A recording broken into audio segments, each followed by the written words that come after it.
But here's So the thing: stories is are that not lies. this is really just the dramatic version of Galaxy Quest. Yeah, you're right. Actually.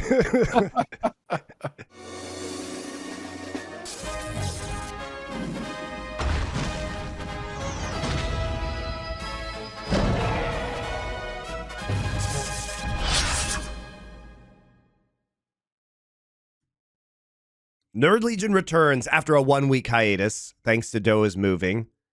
He doesn't have his green screen set up yet. That's how rough it's been. Just a slight blue glow at the bottom. Yeah, I put down my blue light strip from my old office to give to take away at least some of the flat white look. I'm flat and white enough on my own. I didn't need more of that behind me. So I tried to add a little bit of color. There's nothing here. There's a little bit back here now. So I'm doing my best. My PC got here like 3 hours ago. I put it all together. Thankfully, it's working, and here we are. And this week we are going to be talking about Three Body Problem, the new Netflix series by our favorite showrunners, Weiss and Benioff, famously of Game of Thrones. The way you said Three Body Problem, I wish we could hear that at the beginning of every episode. Three body problem. No, you said it with this enthusiasm, We needed this show is kind of depressing, so we needed a happy lead in every episode. Although I will say this show made me laugh out loud multiple times, but probably not. I probably wasn't intended to, but I just did. At what? Oh, we'll get into it. There's a couple different things. All right. Yeah. So basically, guys, Weiss and Benioff, who are the showrunners of Game of Thrones that were wonderful up until the last 2 seasons. But Doa, the thing about Three Body Problem is that it's already all been written, so we don't have any danger of them having to write plot themselves, which they suck at. But adaptation-wise, they're not terrible. So this is their first... Yeah, no, go ahead. This is kind of their first big project since Game of Thrones ended, because remember that they had to rush Game of Thrones to completion, guys, because they were supposed to do a new Star Wars trilogy, which was then canceled, probably because they're terrible at original material. And so here we are. They took up the mantle on this project instead. It is based off of a Chinese series of novels that have been won major sci-fi awards and have been very well celebrated. Must be said, we have not read the novel series, so we're going to this blind as far as the actual show is concerned. And we'll be evaluating it purely on its own merits, unlike our conversation about Dune, where we can actually compare it to the novels.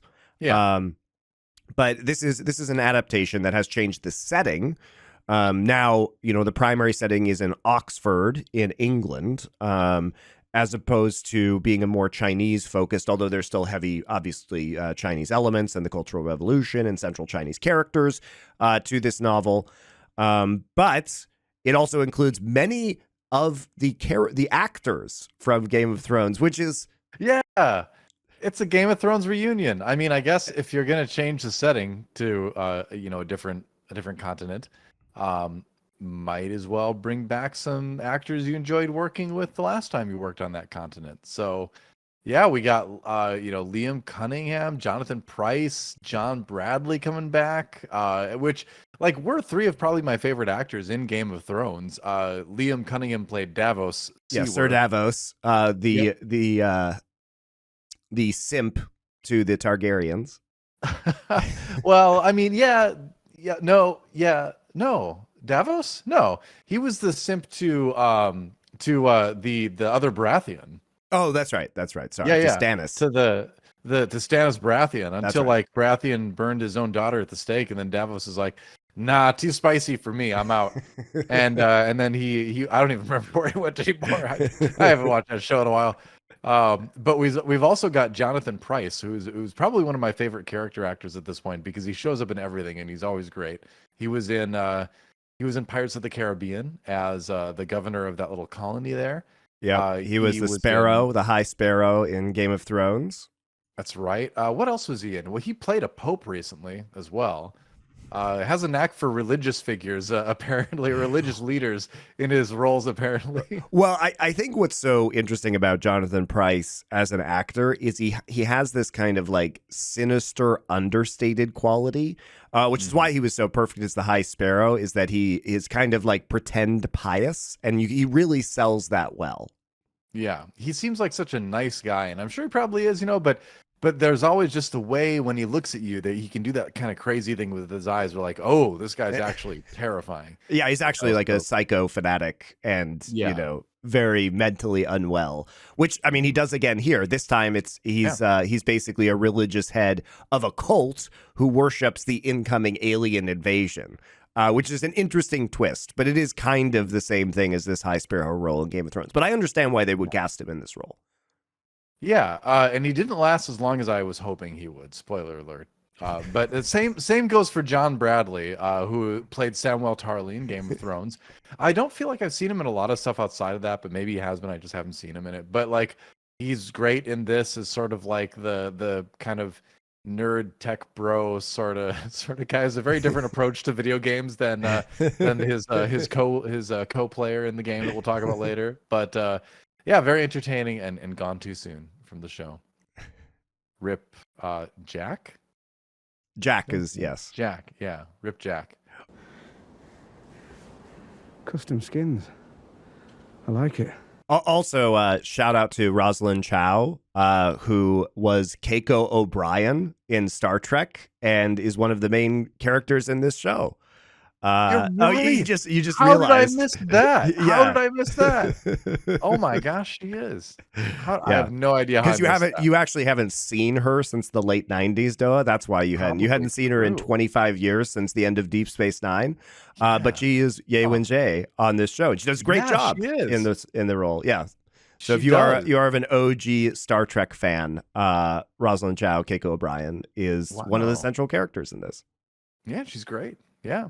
We also have another famous actor from a lot of other stuff lately in the nerd circle, BD Wong, Benedict Wong, who plays Wong in all the Marvel movies, who's the kind of pal of Dr. Marvel. No, Doctor Strange. Doctor Strange. Dr. Marvel. I get my doctors and my captains confused. There's so many. Doctor Strange, his buddy, the two Benedicts, Benedict Wong and Benedict Cumberbatch. But he's in this as a sort of like grizzled sort of detective kind of character. He's in a very different role. He's really good in this role. So I was very surprised to see, because we talked about how Jonathan Pryce is more or less playing the same like archetype of character, but Benedict Wong is completely different in this show. I think he nails it. Yeah, I mean, like, this guy's got some serious range. I'm like, all right, I want to see him tackle like a lot of other really different roles now, because he's fantastic in this. You tried to protect her, but it didn't work out, did it? Maybe you're not the good cop after all. So I think for me, he probably stood out, I think, above the other characters, is probably my favorite in the series. Although it's probably a tie between him and Liam Cunningham's Davos. Not Davos, Wade in this one. Yeah, he's also Wade. Cunningham is also very good in this. Let me rephrase. This is your first command.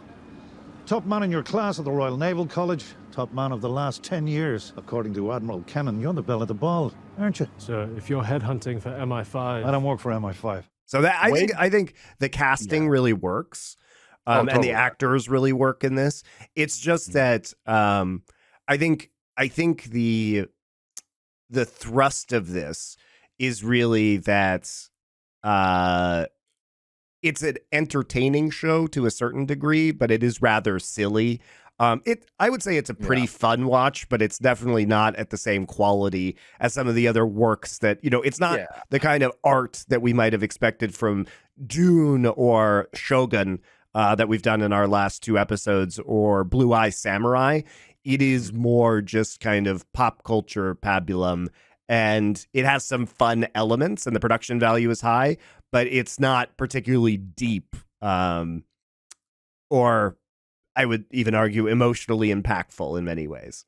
It was, which is funny because it really tries to be. And I think that's where some of the humor in it came in for me, is that like, they try to have these big emotional moments, but they end up being so silly. Like the first one that comes to mind, we're gonna jump way to the end for this, so we'll jump ahead to the end for a moment. So spoiler alert: if you're planning on watching this, I'm gonna spoil one of the big ending things. But when they just launch Will's brain randomly off into space, it was like it's all like it's going the right direction. Like, oh no, a random cable snaps, and then Will's brain just heading off to the cosmos somewhere, and I'm like.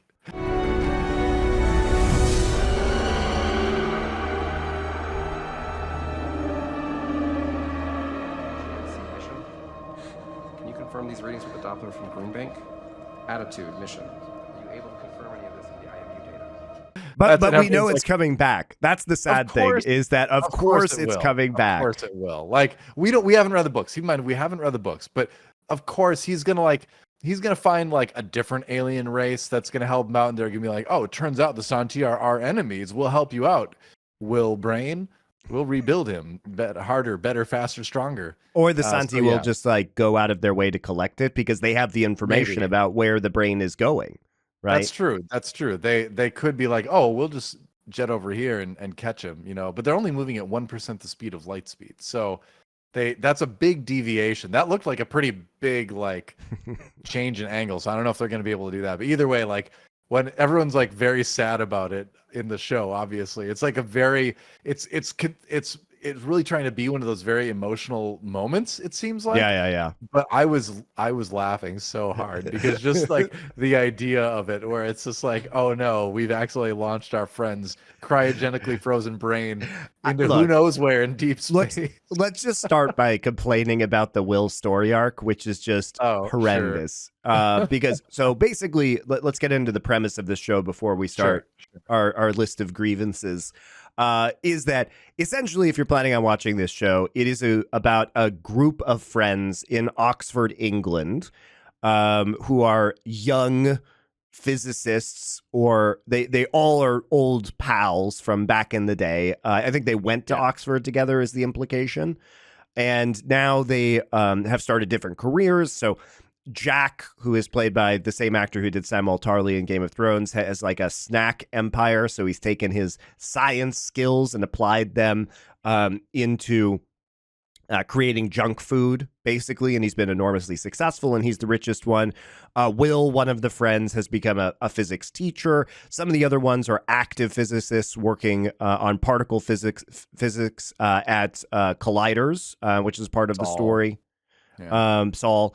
And then also one of them is in a private enterprise, basically doing nanotechnology and developing nanofibers. So they're all still friends, and that really underpins the show. Effectively, we find out that there has been alien contact since the 1970s by Rosalind Chow's character, Ye Wen-jae, who was part of the kind of Red Army project, the Communist Army in China, to contact aliens, ended up being successful, which then allowed this race of aliens called the Santi, who exist in a unstable solar system with 3 suns, hence the name the 3-body problem, which is a physics problem where you're trying to calculate the movements of 3 gravitational objects is basically the basics around it, but it is very hard / impossible for computers to do this on a long timeline.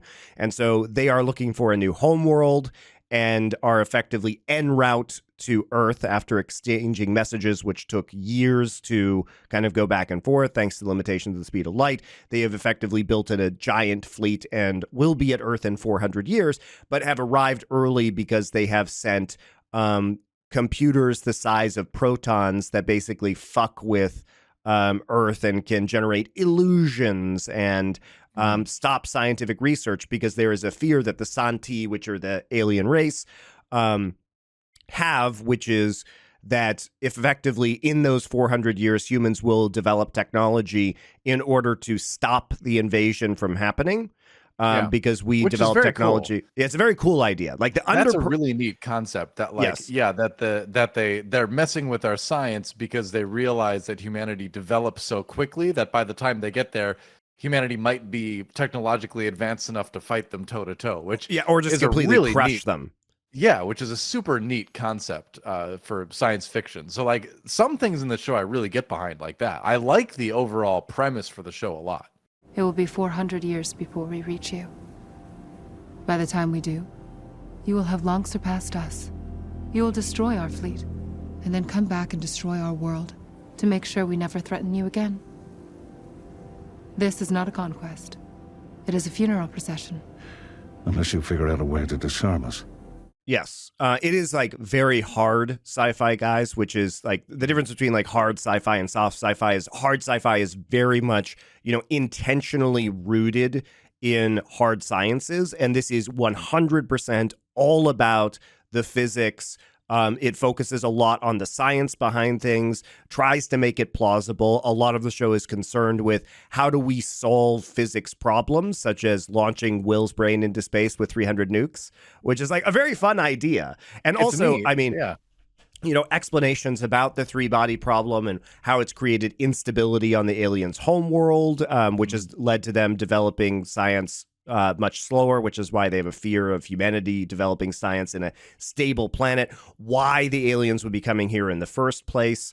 It's well done if you want to. And, I have a friend who's a physicist who has spoken very highly of the actual science behind this show. So if you are into hard sci-fi as opposed to soft sci-fi, which is more like social concepts, like soft sci-fi would be more like Hyperion and Dan Simmons, that is less concerned with Starship Troopers. Yeah, scientifically why things are happening and is more interested in thought experiments, surrounding the future, then this is probably a great show for you. But if you're into soft sci-fi and more, which is more my world, Star Wars. then Very soft. this is maybe not exactly the greatest show for you because it is rather hilarious in terms of its character development, and doesn't really focus on how people might realistically respond. And when we start with our list of grievances, we do have to say that the Will storyline is massively overplayed. And basically, I was just shouting at my TV, "Where is this going?" the entire time because Season 2, that's where it's going. I'm telling you. No, it's just so Will is one of this group of friends. Turns out, of course, Doa, that he's dying of terminal cancer. Of course he is. And they do a pretty bad job of writing him into a sympathetic character because they basically give him the cancer diagnosis before we can actually know or care about who he is. So his character just becomes the guy who is diagnosed with cancer, not the guy that I liked. Yeah, he just becomes cancer guy. And so, when you do this, you have to establish the character as their own person, and then you hit us with the cancer so we actually care about what's happening to them instead of the cancer becoming their entire character. But the cancer just becomes Will's entire character, and his really fucking pathetic, frankly, pining after his friend while being too cowardly to his friend Jin, while being too cowardly to have actually said anything to her in decades. So he becomes kind of unlikable in many ways. Yeah, and he's not the pathetic. most likable. After 10 years, you'd finally asked Jin out now that she's dating an admiral. I have pancreatic cancer. Stage 4. Spread all over. There's an interesting dynamic with that character in that in a show full of suicide, to be blunt about it, full of characters offing themselves, scientists offing themselves and all that, the one character that we have that is dying and knows that they are dying has no interest in speeding up the process per se. So there is that kind of interesting dichotomy there, that the person in the show who actually is dying and there's nothing you can do about it is, trying to basically come to terms with that and all that, and isn't rushing out the door like a lot of the other scientists are. Because that's kind of one of the things that the Santi are doing, is they're messing with the scientists and causing them to sort of be very mentally unstable, which leads to a lot of them committing suicide, including some of the characters that are some of the scientists very close to our main cast of characters. And even At the end, I'm forgetting the first. I'm terrible with character names, but anyway, she ends up trying to jump off a cliff in the end, isn't allowed to. Yay, But when Jay, yeah. so there's a lot of people ending their own lives in this, but the only character that is actively dying is kind of doesn't want to go that direction. So that there's an interesting little dichotomy there. Maybe it's a little bit too ham-fisted, but like I thought it was kind of interesting. But that said, the character himself, I totally agree with you, is just kind of He's just cancer guy. And yeah, it's we don't know really much about him besides the fact that he has cancer and he has a crush on Jin, but he's not doing anything about the crush on Jin. Yeah, he doesn't seem like he's really been doing anything. So it's like he's friends with Saul, I guess, kind of, but it seems like they all kind of don't really like each other that much either. So this was like another thing that was really humorous to me about the show is that it was just a very dysfunctional sitcom, essentially, that you had this like kind of wacky cast of characters put together in the situation, but none of them really ended up liking each other very much at the end, And like they didn't do real. There was not a lot of realism. Or they're all fucking each other or want to fuck each other, but nobody's happy when they fuck each other. It feels sad. That's a trope for like almost every show though. But like Wade is like the neighbor, the annoying neighbor that comes over, but this time he's like also the leader of like a shadowy government project. Yeah, there's so many things that are so funny in this show. Oh my gosh, we have to go through all. But I did want to say too, I like the color palette and the just visual look of this show too. It does use the same thing Game of Thrones does, where there's a lot of intentionally muted colors, except for things that need to be emphasized. Like blood is a big one, is very, very bright, both in Game of Thrones and in this show. So they use color palette to sort of like shock you in different ways. You notice like the headset that they put on is like very shiny, very golden, really pops out of any background. So it seems like they like to emphasize important things on the screen with colors that are greatly in contrast with other things. So I like the way they did that in Game of Thrones. I like the way that look has sort of come to this show too. So I wanted to touch on that for a moment as well. All right, so back to the Will story. So basically, the show spent, because we have to spend the equal amount of time that the show spends on the Will storyline on this show. No, we don't. So it's going to be 50% of this show. So basically, Will is very, very, very slowly dying of cancer. And so we have to be subjugated to a million scenes about him dying of cancer. How much time and you're just shouting, watching him sit on the beach? Yeah, exactly. You're shouting at your television like me. Where the fuck is this going? And it turns out that they need a dying man in order to cryogenically freeze his brain because conveniently, Doa, for whatever reason. So Jin's plan is that the world's governments are going to launch 1,000 nukes into orbit, and then they are going to set off a chain reaction. Nukes. No, the plan is 1,000, and they only. Doa, this is very crucial. They want to do she calculates 1,000 so they can send an entire person. Oh, okay. Right. Oh, that's why it's 300. Okay. Yeah. So, and the world's governments are supposed to supply these nuclear weapons. And the idea is that they're going to launch this person through a chain reaction, accelerating the spacecraft as every nuke detonates to 1% of light speed so that it can intercept the Santi fleet.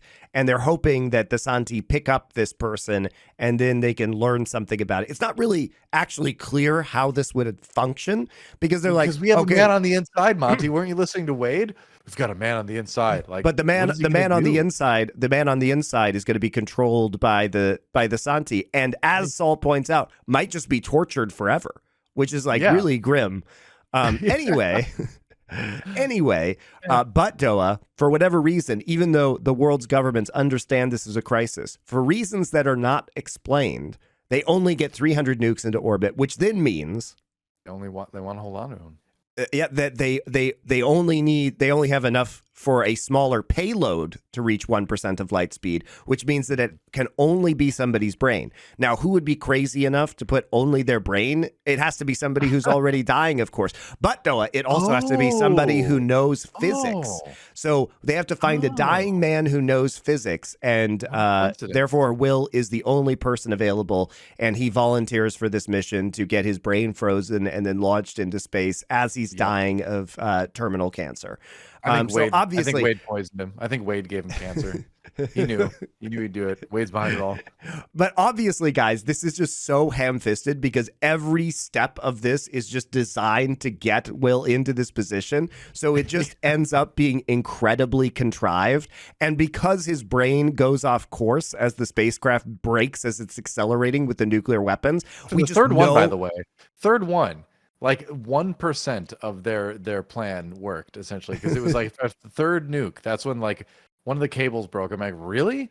Well, of 300 course, nukes it have had to be. broken for It had to be the one? third nuke because if it was breaking on the 153rd nuke, it would have been really boring just to sit there as every nuke went off. I feel like they could have cut away and had like a different scene, and then come back and be like, "Oh, so everything's still going all right? Yes, everything's going to plan. Oh, I'm so relieved. I was worried. No, because Wait, you what's this alert? Oh no, it would have been really awkward for them to just be like, everything's going fine, and then come back 5 minutes later and be like, oh, it's broken suddenly. That His would have been brain- horrible. That would have been his some brain- fucking bad editing. Though.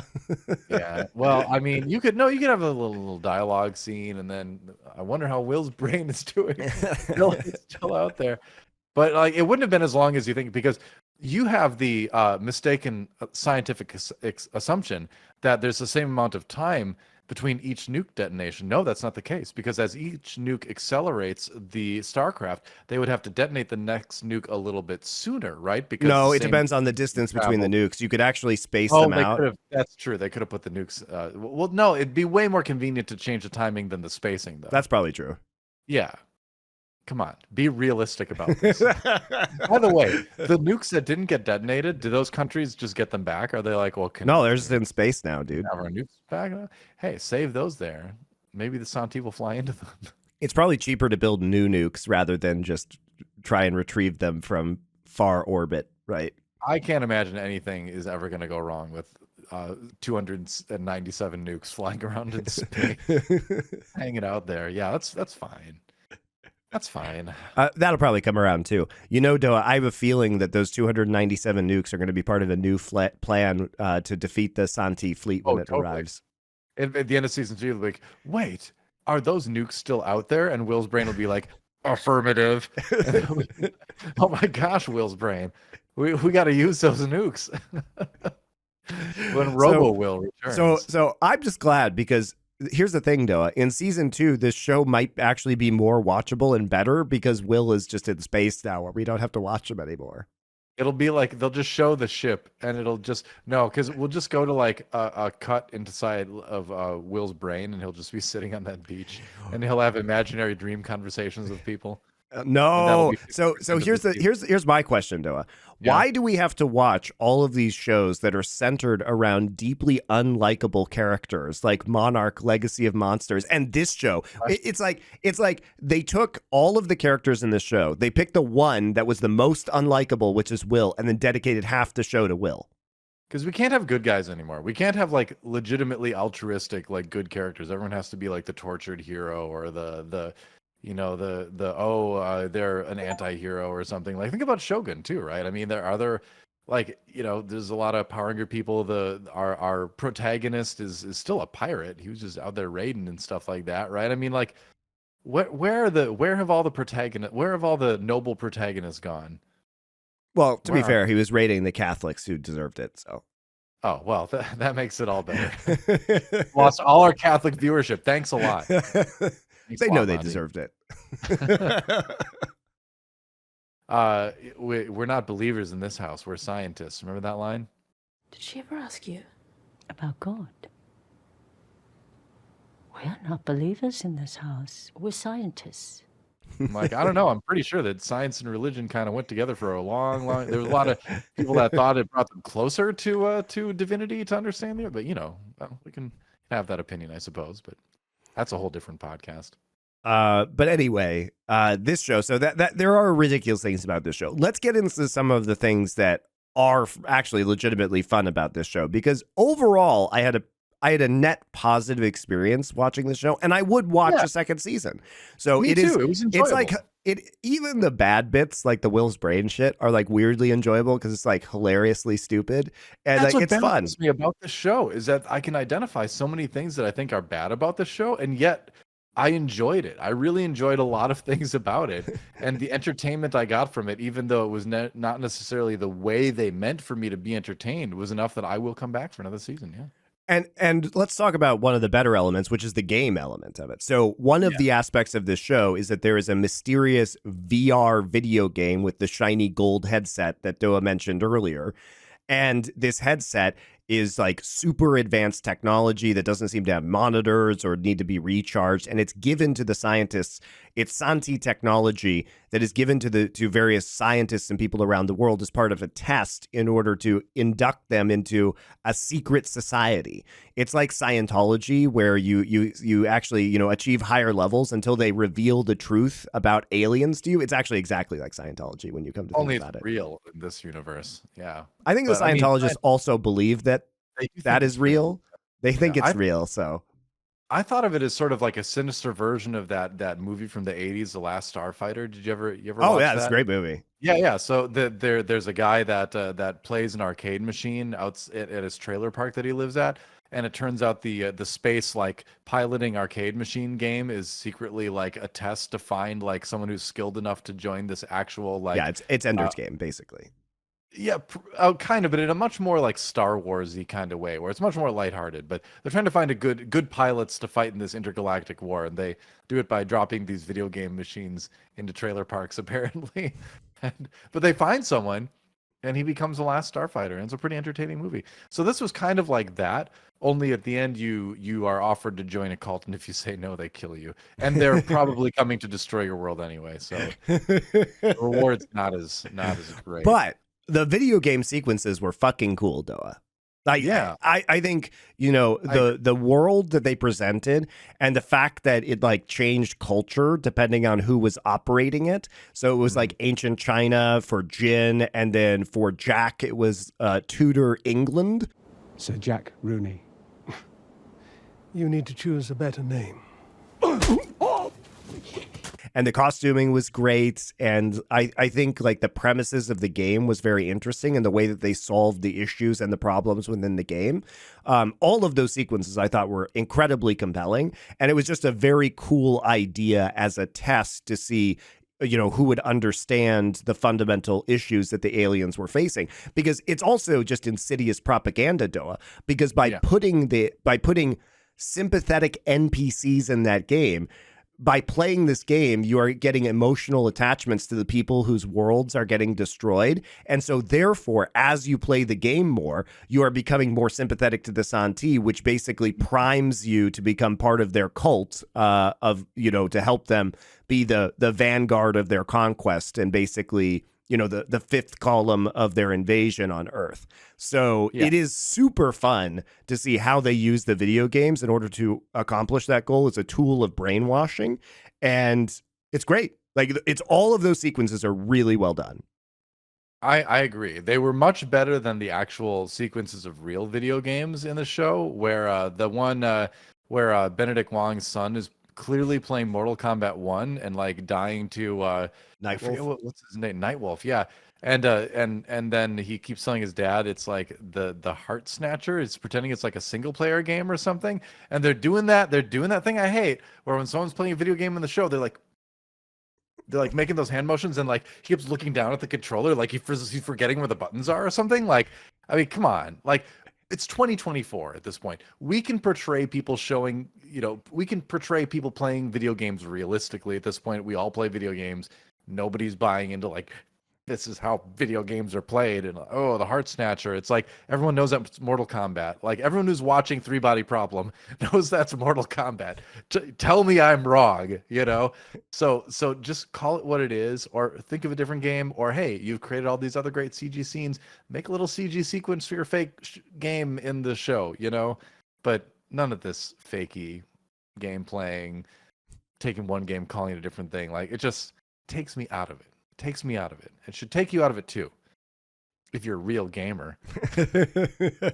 Not like these physics nerds who don't understand video games in this show. They're kind of bad at games, if we're being honest. Fuck's sake. What's the point of this one again? Winning. It's a lot of blood. Yeah, the boss just smashed through my ribcage and snatched my heart. He's a heart snatcher. So here's my question then. I did like the gaming sequences and how they puzzled through it, by the way. That was one of the highlights of the show. But I kept thinking to myself, and maybe this was explained and I didn't catch it, but how did the headsets get produced? Can the Sophons just like make physical objects? So the Sophons are the computers, and I assume they can, because they can basically, or they can tell people how specifically how to manufacture them, Doa. Because remember that all of this is predicated on Mike Evans, who is Jonathan Pryce's character, who is a billionaire oil tycoon, heir, basically.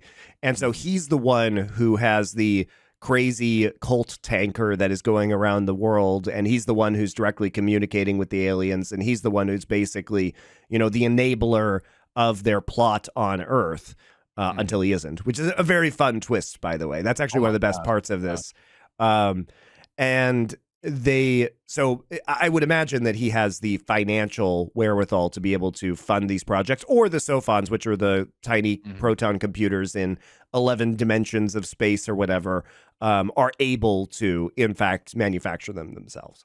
I guess so. I fail to realize, though, if they want to stop Earth's science, and I would imagine they just want to stop it cold, why not just use the Sophons to just straight up like kill all the scientists? They're clearly powerful enough to do it. Why can't the Sophons just start depopulating Earth now? Like, I don't understand why we have this big song and dance and this big sort of like magic show when these Sophons are clearly powerful enough to like do because here's the thing. They want to change those people into agents of the Santi. So why do you need agents of the Santi? We don't know. And also, we do know some of the reasons why they need agents of the Santi, right, to affect their plan. And so we don't know how many agents they need or what projects they need them for, right? And to answer your question, we don't know what's happening because we haven't read the novels, we don't know what's happening in the future. So it is possible that they just start killing more and more of these people. Could be, yeah. I hope, I don't know what happens in the books, obviously, but like I hope we get like time jumps, to where we do end up 400 years in the future and we do get to see like the war between Earth and the Santi. I mean, I like that kind of stuff. So I'm a soft sci-fi guy. But we'll see. But one of my favorite parts of the entire show is when they figure out the freezing technology, and Wade's like, perfect, I'm going under next week. And they're like, what? Like, yep, somebody's got to keep this thing on track. I'm just going to wake up for a week every year and give people orders, go see a baseball game, and then go back to sleep for another 4 years. I love that about him. It's such a hilarious idea. He's like, yep, I'm just going to live for 400 years. That's how I'm going to do it. I'm the only one who's capable of doing it. I'm just going to cryogenically freeze myself, and I'll be here 1 week every year to just fix shit, and then I'm going back. I love that. Like, it's such a great idea. He's like a shadowy Santa Claus kind of. He just shows up. He comes from a frozen place once a year to bestow joy and give orders, I guess. Not really like Santa Claus when you think about it, but he's great. I love that character. He's like the Santa Claus from Futurama who comes every year just to kill people. I have not seen that episode. I haven't seen Futurama, so I know. Which is incredibly tragic. I know. It is what it is. But he's great. So you're going into hibernation? As soon as I can. Who's going to run things here? I am. I'm going to wake up for a week every year, fix the fuck-ups, visit Mum, hire people, fire people, go to Wimbledon, and then go back under. What, for 400 years? Someone has to be here to welcome them when they arrive, and someone has to keep the plan on track. Oh, and here's my other question. So we're getting to where we talk about what happens to Judgment Day, this big oil tanker, and what happens to Evans and the rest of the cultists. My question is, before we get there, two things. Why do people always want to read non-human entities' children's stories? Why is that always the thing that happens? And like all this science fiction, all that, why is the first thing they go to children's stories? Because it doesn't really tell you anything about Earth, really. It just tells you about like these, random, if you go back to the fairy tale, like morality tales that existed way back when, that's not really applicable now, but yet we see that over and over again. And so I love the Santi are just like, well, this is messed up. We're leaving. and that's it. We're not talking to you anymore. And then the other thing that keeps getting brought up in media that I've noticed is that stories are lies, and I'm like, no, they're not. Stories aren't lies. What are you talking about? Lies have an intrinsic intent to deceive. Like if I read a book, like if I read the book of if I read Lord of the Rings, Tolkien isn't trying to deceive me. He's not lying to me by telling me about Frodo and Sam going to Mordor. But here's the thing: is that lies? You do this? You lie? Well, I try not to, but yeah, we all do sometimes, one way or another. this is really just the dramatic version of Galaxy Quest. Yeah, you're right. Three Body Problem is just the dramatic version of Galaxy Quest. So in Galaxy Quest, the aliens believe that the Star Trek-esque show that they have intercepted in terms of the broadcast transmission are historical documents. So they build the ship from the show and then abduct the crew in order to lead their campaign against their military campaign against their enemies. And Galaxy Quest is one of my favorite movies of all time. But in this show, when they find the stories, and oh, by the way, a central part of Galaxy Quest's plot is when they discover that it was just a fake TV show and that everything was lies. And the aliens who don't understand this because they don't create fiction then have a moral crisis because they realize that they have actually abducted actors instead of, space station, the equivalent of Starfleet officers, right? And in this show, you're right, they're reading Little Red Riding Hood, and then when it is revealed through Jonathan Pryce's character, Mike Evans, that what he's reading is not an actual historical account, but is a fiction, and then they start talking about how people lie. Apparently, the Santi are incapable of creating fiction or lying, similar to the aliens in Galaxy Quest. Except, so I had to keep thinking. Now that I think about it, I just started laughing because I'm like, this is just Galaxy Quest, but serious. I didn't think about that until now, but you're right. You're right. This actually is just a dramatic Galaxy Quest copy. Oh my gosh! Wow. I like to show you more now. So basically, the aliens then cut off communication and decide that they are going to start killing all of their agents on Earth, including Yewin Jay, who contacted them, and Mike Evans, who is leading the alien cult that is trying to, enable them to conquer Earth more easily when they finally arrive.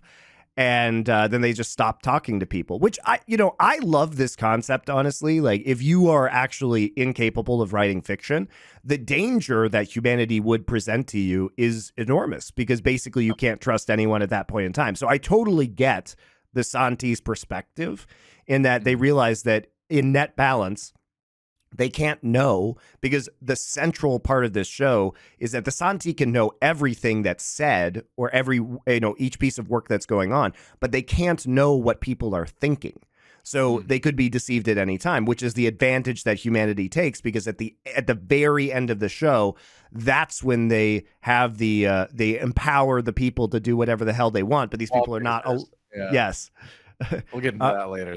That produced another one of my laugh out loud moments. But I love that concept, which is just like we have to select humanity's best, and they are not allowed to speak or write down their plans. They just have to formulate them in their giga genius minds, so the aliens can't know why they're doing what they're doing, and everybody else just has to be a servant and will spend unlimited resources doing whatever the hell these people want, which is an amazing idea. I fucking love this idea. That's why the show has so many good ideas. It's just that the execution of those ideas is kind of just painfully funny at times. Yeah. There's I'll just talk. So when Saul, spoiler alert, becomes a Wallfacer or whatever, and he's just like, no, I don't want to do it. I'm gonna leave. And they're like, oh, I see. You don't want to be a Wallfacer, huh? I got it. Yeah, And then, but he's like, he should clearly be aware that everybody wants to kill him now, right? That the agents of Santi are gonna go after him immediately, and he just decides to and he's wearing like bulletproof, a bulletproof jumpsuit, basically, tracksuit kind of, and he just walks outside. He's like, well, problem solved. I'm not a Wallfacer, and immediately just gets shot. And I was just, that was hilarious to me. I was like, what do you think is going to happen?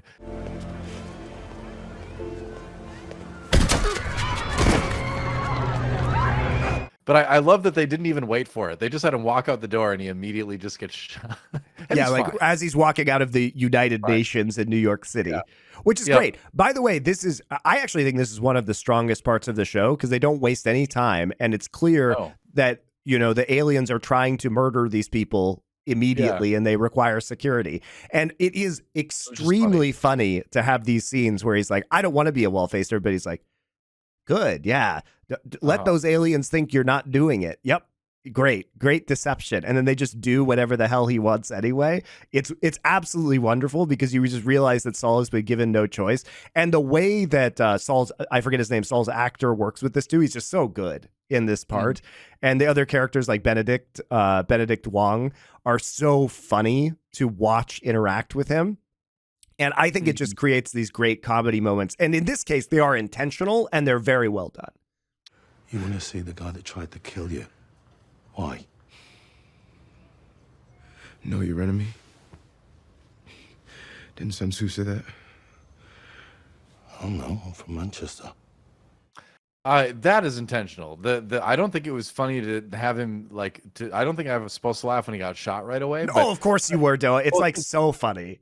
But that was maybe. But like the other thing, but then the thing that like pulls me back from really being like, wow, what a great show is like he's not wearing a helmet or anything like that. Like, why couldn't they just shoot him in the head? You know, which even that's what the assassin says that later. I shot you in the head. I'm like, yeah, moron. That's the only part of his body that was uncovered. But it was a hard. Well, he was wearing like a hood, like a bulletproof hoodie, so it wasn't like a jacket or a vest or something that would be easily recognizable. It looked just like a weird jumpsuit. And the head is a harder target. So he knew the danger, and like these people are just not making like logical decisions when it comes to self-preservation. You know, there's things like that where I'm like, no person would ever be like, I'm going to walk outside and think this is totally fine, you know? So things like that took me out of it a little bit. I think that part was fine. That was actually one of the better parts, in my opinion. Sure. Well, let's talk about the ship. Let's talk about the big, I would say like the big centerpiece, shocking, insane, incredible scene in this show, which is where they take down the oil tanker ship in probably the most horrifying way I've ever seen anything done ever in a show, where they remember the scientist that makes nanofibers? Well, turns out because they're really, really tiny, they can cut through anything. Now, how you tie a nanofiber to the end of something without cutting through it, I don't know. They don't explain that. But apparently what you can do is you can rig up like horizontally. That's what I was saying the whole time. I was like, how does like one of those wire like cheese or egg cutters? For that? Like, yeah, so basically they have these horizontal, wires going across the Panama Canal as this ship goes through, and it just slowly slices the ship into these like horizontal sections, and everybody on the ship gets sliced into horizontal sections as well. And the whole scene is just this fantastic horror sequence where like there's no indication really that this is happening. Sometimes things get cut through and they fall off, but then someone just falls into pieces, because they just get cut in half by this thing. And it is horrifying and just done so well. And like I was like, oh my gosh, this is like so grotesquely incredible to watch. And I'm not a horror guy, I'm not a gore guy, but I was like, this is just so out there that like the one scene. And it's horrible too in the show sense because a bunch of like children die and things like that. But like when Jonathan Pryce's character is talking to like one of the school teachers and like she's like, what's going on? Is there like a drill, an alarm as this is happening? And like the camera's following down the hall, and all the like little hanging children's cutouts things, the crafts things they're making are slowly like getting cut and falling apart as they go down the hall. And I'm like, oh, that is such a great, terrifying shot, so it was horrible to watch. It was horrific, but it was just so well done and so so otherworldly and out there. I loved that sequence, even though it was one of the most horrific things I've ever seen on the screen. What was that? I don't know. Did we schedule a fire drill?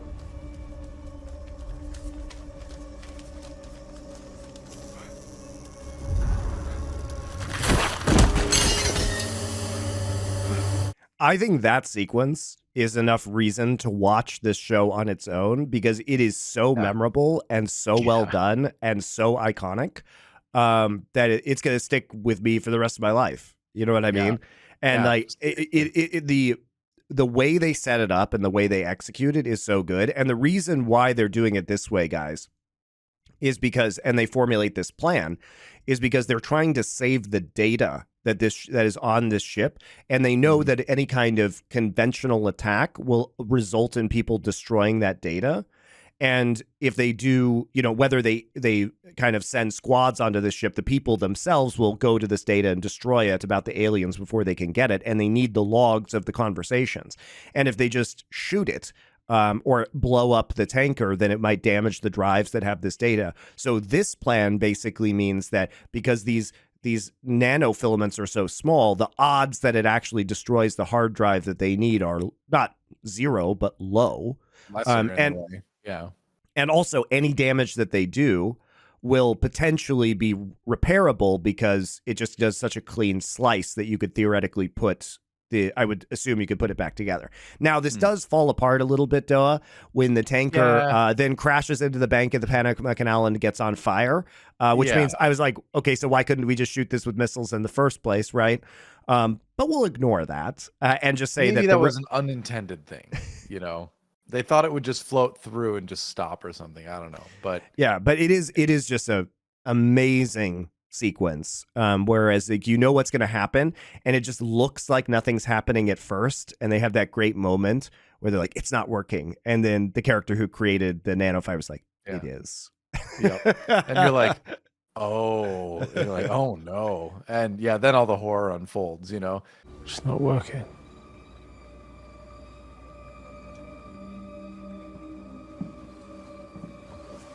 Why isn't it working? It is. But yeah, what a great sequence. And it's just I again, like it does stand out. It is one of those show moments that will just stand. I think when I think about that show, I'm like, oh, this show's Red Wedding, basically, if you put it in like Game of Thrones terms, where it's just very shocking, and you don't expect them to just kind of annihilate all the cultists at episode 5, you know? Well, they've been set up as like the potential kind of big bad for this show, you know, on Earth, and then they're all just dead, and you're like, okay, that's kind of surprising. And obviously the Santi know this is going to happen, and the only reason it happens is because the Santi also want these people dead at this point in time, because they've stopped communicating with them. They don't like them anymore, because the Santi know all of the plans that are being spoken about because of the Sophons, the computers, the supercomputers they sent to Earth in advance to spy. And they could have done things to stop this, but decide not to in the end. And very specifically because the character who created Augie, the character who created the nanofibers, had the countdown on her earlier, and they didn't want her making the nanofibers. And then when she starts making the nanofibers for this, they don't stop her from doing it. So it's the thing is, I suspect, because the other question is, why did they want to stop that project in particular? You know, well, if you go back and think about that, and I suspect that the nanofilaments are small enough to cut the Sophons. Possibly. Very maybe good. It's a way to, and so it's a preservation thing for the Sophons. Like, because there's a lot of science projects going on all over the world. Why this one in particular did they work so hard to stop? Right. So that does make me wonder a little bit. Yeah, and they also obviously wanted humanity to have the data from this project as well, because otherwise they could have annihilated the data just by deleting it, because these are computers that could have accessed that data. So it is really interesting to speculate about the Santi's motives. And also just as the moral center of this show, because it goes to show that Wade and the other world governments are actually just willing to sacrifice anything at this point in time.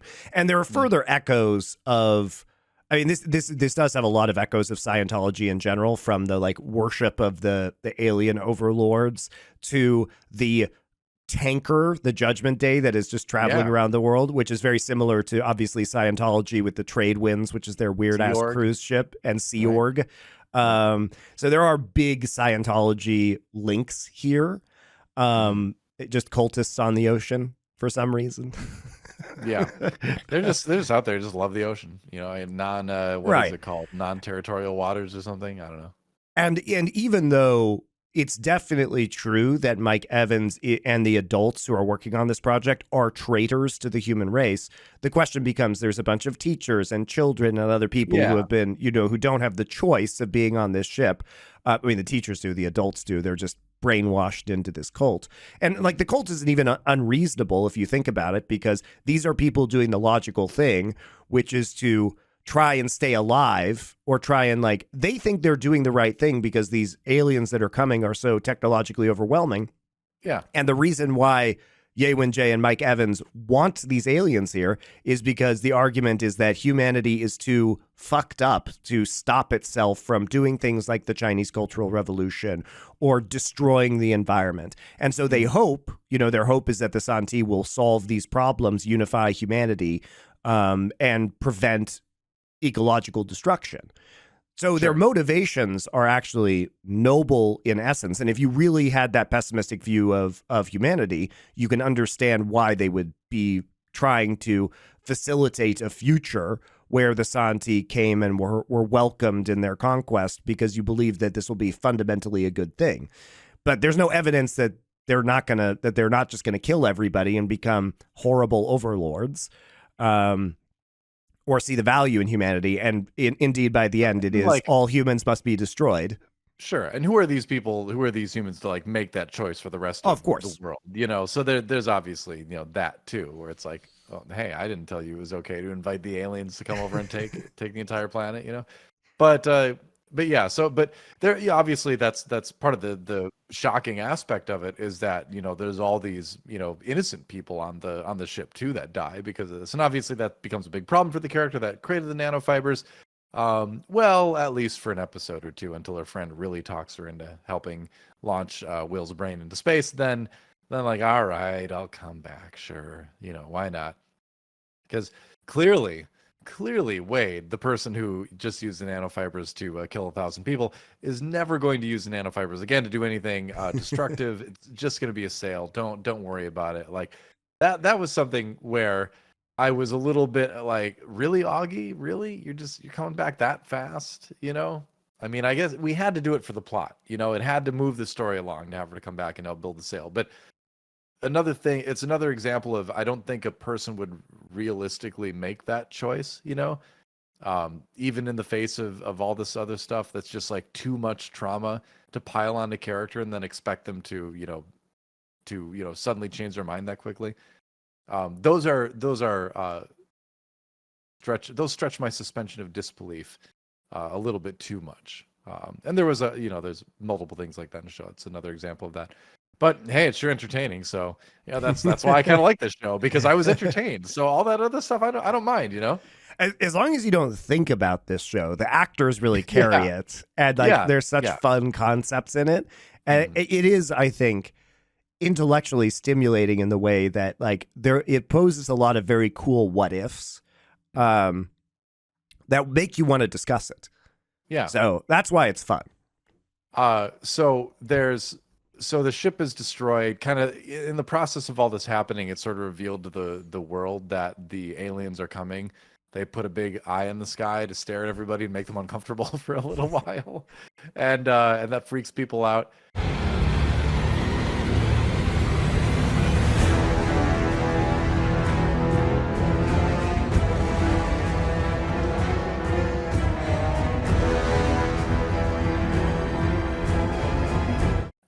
Which brings me back to at the beginning where they make the stars, you know, blink at the first episode or whatever. And Saul's like, it was just clearly some sort of deep fake stuff. I'm like, I don't think you know what a deep fake is. That's an altered video. This was the sky changing, man. I'm like, that's like, oh, this is a writer thing where they wanted to use like relevant, topical terminology, but didn't quite use it right. Yeah, I'm seeing some of that. The hackers are in the computer. That kind of stuff. Or another time later on where the one scientist criticized Jin about her nuke plan. She's like, you've been watching too many Vin Diesel movies. I'm like, that's an odd actor to choose for this particular thing, because he's not exactly known for like, for well, first of all, he's more known for driving movies. He has done some science fiction in Riddick and all that, but those were kind of more sci-fi fantasy. And I don't ever recall there being a Vin Diesel movie where there were nukes in space.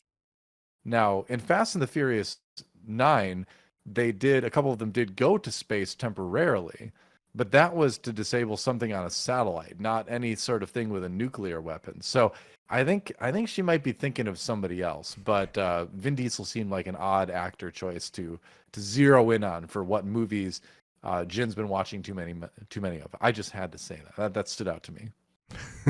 I'm glad for you always providing Vin Diesel context. I can trust you for that, Noah. If there's one thing in this world I know, it's I know Vin Diesel movies pretty well. I'm no expert. But I've got a passable knowledge, especially in the Fast and the Furious franchise, which is one of my favorite movie franchises of all time. I'm not gonna lie. I'm not even gonna call it a guilty pleasure. It's just pleasure. I've only seen Tokyo Drift. It's literally the only one I've ever seen. It's a good one. It's out there. It's a little bit of a deviation from the norm in that series, but it is good. It is good, for sure. So the world descends into chaos. Everyone's Tokyo drifting everywhere. It is. What do you think about what do you think about the world's response to this? Given that it's going to be another 400 years. I mean, fairly realistic. Like, you would see panic, you would see looting. Yeah, Really? absolutely. People will use any excuse. Dude, at the start of COVID, people bought all the fucking toilet paper. What was that about? Yeah, that is true. That is true. I mean, do you really have to ask? Because we just saw what that might look like on a small scale with the COVID pandemic. But that was much more present and real than aliens will be here in 400 years. Yeah, but the aliens will be here in 400 more years is much more terrifying. Is it? I feel like a pandemic that's actually happening right now is much more terrifying. I don't know.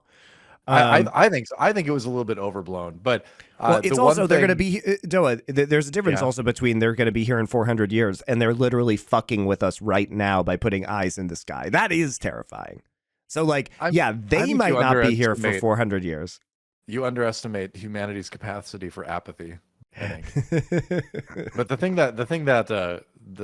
I loved, my favorite thing, was the whole people were like buying stars and stuff, but they were paying like millions and millions of dollars for them. And I'm like, that's because it was an effort to fundraise for the resistance. I guess, but I'm like, you realize that like this star buying thing has existed since like the 70s, and you can just go online whenever you want, and you can that name doesn't matter. Hold on, let me finish. No, it does matter. It does matter, because I went online and I bought a star for us, Monty. I named a star for us. I'm gonna put the PDF in our Discord chat right now so you can see it. Here, we'll put it up on the screen on the show. We'll get it edited in there. But I went and I purchased a star for us. Yep. And you called it Nerd Legion Prime. I named it Nerd Legion Prime. It's somewhere near Virgo. We'll put the certificate. I have a certificate that they gave me for this. So there is a Nerd Legion star out there in the sky. You can find it. We've got the coordinates. But Amazing. I paid $35 for this, so I didn't fund the war effort very well, unfortunately. I'll admit that. Yeah. Thank you very much, Noah. That's incredible. You're welcome. Which it's a bit of posterity for this episode. So my point is you've been able to pay way less for stars for many, many years. In fact, I did it. Yeah. So there you go. Yeah. Amazing. I thought that was funny. So Nerd Legion Prime, it's out there. We'll give you the coordinates so you can find it in the sky. In before that's the star that invades Earth eventually, Noah. That would be just our luck, wouldn't it be? Oh well. Give us a like, subscribe. Yeah. I think the show is fun. I think it's worth watching. It is going to be culturally relevant. Is it flawless? No, but its flaws, its flaws are entertaining to discuss with your friends. Very, very. I think so too. I like when Will goes to buy his star that they just have him like chill out in front of what I think was an Apple advertisement for a few minutes. It's just a bunch of random images of the Earth and people holding hands and stuff. I'm surprised. I was waiting for it to say AirPods 3.0 at the end or something. But did they make a 3.0 yet? I don't even know. Other things that stood out for me in the show was the incredibly CG ape. Like that the was CG terrible, chimpanzee. by the way. It was the worst CG ape I've seen in like maybe since that movie Congo in the 90s, if you remember that. Yeah, the Michael Crichton story. novel. Yeah. It was right up there. It was another one of those things where I just had to I just had to laugh. I was like, this is like, it looks so bad. And he's like holding his hand and stuff. I'm like, oh man, come on. You know, Dunstan checked in had a more realistic looking ape than this. Yeah. I had forgotten about that till you mentioned it, but it was really bad CG. Oh yeah, it was terrible. What else do we got there? We talked about the Wallfacer stuff. That's neat. One of the other things that bothered me is that the season just kind of ended. I felt like there was no real big climax to anything. Unfortunately, the climax was just Will's brain drifting off into space. But since I since we were sick of Will and we didn't give a fuck about Will, it just lacked emotional impact. That's the conclusion I came to too. That was supposed to be the climax of the season is their friend's frozen brain just flying off into space. I was like, really? I'm like, and that was a moment where I was like, I love this show. But aside from that. That scene is just met by the collective shrug of the audience. I was like, good, get rid of that guy. I'm like, yes, now I don't have to hear about Will anymore. Yes. He's not even a rich brain anymore. He spent he spent way too much on that stupid star. So now he only has enough money to go to space. Like, remember when his siblings came and tried to get money from him or something, and you're like, we've never heard of these characters before. We've never heard anything about this part of his backstory. Like, why is this even happening? You know, are we supposed to like be more sympathetic for him now? But it's just also, it's also like ham-handedly done. You know, it's all too much. Just imagine how much better this show would be with no Will in it. But we need Will's brain, though. Well, we could have skipped all the Will stuff, and they could have been like, no. We don't need Will's brain. We could have just, because remember, they had to artificially make it so it could only be a brain. We could have just gone with the countries give them 1,000 nukes so they can enact the original plan, and then we put a different person in there, and then we just literally don't need Will in this show, and it would be fucking great. That's true. I think Jack should have lived. Exactly. And they put Jack. And they shoot Jack into space. Let me present an alternative, Doa. Okay. So we have the 1,000 nukes, right? But Jack is too fat, and so that's true. That's true. He'd be the worst person to shoot into space. Now we have a Rocky training sequence where he loses weight to get cryogenically frozen, and he uses this as an advertising campaign for his snack company. So his snack company changes their formulas to be more healthy. And then he actually runs an advertising campaign of him eating his now healthy snacks while losing a bunch of weight. So he can be Earth's hero by being launched into orbit cryogenically frozen. And then he flies off into space randomly after it breaks. That shit would be hilarious. This is just more evidence that we should be writing these shows. You know? You've got all these like duos, right? What about the Monty and Duo showrunner? We could do that. We could do that. And our chimpanzees would look way less fakey. We would have very realistic looking CG chimpanzees. Plus, then we get skinny Samwell, and that would be amazing. Yeah, Sam. Well, as in like his health is doing well. Yeah, that's good. Imagine if we had that actor just get ripped. Hey. The memes would be incredible. If Chris Pratt can do it, anybody can. You know, the memes would be amazing. Yeah, I love it. I think that's a great idea. And I mean, I feel he would have the good repartee with the aliens as well. Yep. I mean, they could have just saved Mike Evans' brain too. Oh no, he's not smart enough. Oh well. Doesn't know the physics. Tragic. Loves the aliens. Yeah. Who else could we have sent out there? What about Bill Nye the Science Guy? He's not getting any younger, is he? I think he could convince. He's a personable individual. He could convince the aliens to be nice to us, and he knows all the science. I hate to tell you, Doa, but most people's personal accounts with Bill Nye the Science Guy say he's not a very nice person. Oh, in fact, he is like infamously not nice. Oh, never mind. Well, then we should definitely send him. Definitely get that brain out there. No, because maybe he could berate the aliens into leaving us alone. Then, see, they say never meet your heroes. Not that he was my hero, but he was I did watch a lot of Bill Nye the Science Guy when I was a kid. Well, anyway, so yeah, I think final thoughts. This show worth watching. It's pretty fun. It was fun. I laughed. I did not cry, although a lot of people cried in the show. I did not. I had a really entertaining time. There was a very cool sci-fi concept. I bought a star for the show. I would not have done that if I hadn't watched Three Body Problem on Netflix. So, I think a lot of great came out of this, and I'm looking forward to eventually doing season 2. And we will do season 2. And next week, we're going to be doing Ninja Kamui, since we're just sticking with our eternal Japanese themes on this show. We've done Shogun.